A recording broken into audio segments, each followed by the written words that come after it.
How you doing, everyone? Welcome back to the channel. My name's Heist, and thank you as always for coming along. On this episode we are starting a brand new park in Prehistoric Kingdom, and I've been really itching to get into this. I've been obviously messing around in the beta, really enjoying it, so much so that I'm obviously made that other video on why I think it's a lot better than Jurassic World. But I know that we all like our own things, and that, you know, some will like other games, some will like this game, etc. So, but for me, I really do enjoy this game, and I'm really glad I managed to get a few hours in, sit down and start building this sort of entrance to the brand new park. So at the start of it, you're going to look at it and go like, oh, this isn't looking very good. And I was getting that same impression, and I turned to my wife on the side and I said, like, you know, what do you think so far? And she was like, are you building a car park? I was like, what? I said, no, this is an entrance. She went, oh, looks like a car park. I was like, oh, right, I've got to change this then. So that's what I did. I changed it, and I gave it a bit more colour, and it does have a kind of a retail feeling to it as you come in. But I know that you can have these large structures, so I didn't really just want to go for like a roof and like just like ticket machines and then you drive through kind of thing, or you walk through. I wanted to build like an area where you'd walk in. You've got your counters on either side where you can buy your merch, you can sponsor the animals, dinosaurs, and then you can then get your tickets and you can go through into the park. Now, I also wanted to hide the electrical supplies, so I hid some of those inside the building on the left, which is kind of like a hidden staff area. It's kind of like you look at it from the outside and you see it that way. But it was a good idea to put all the electrics in there.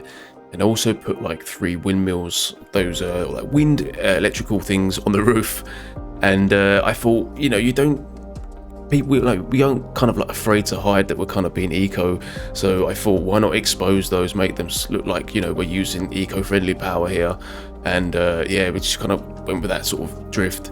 I've done some more tables and chairs, so you've got an area where you can wait as well, sort of on both sides. I want to kind of have this path where you come through and then you're kind of expanding into it. I will be changing the terrain as we go along, kind of again adjusting to it. I do like the way you've got the mountains in the back. It does give you a nice kind of depth to the feeling of where you're building, and obviously the tree placement going around was really nice to do. It just seems to work really well in this game, that you can select a certain amount of trees, just place them down with a brush, and it comes together so well, and I'm just like, yeah, this looks really good.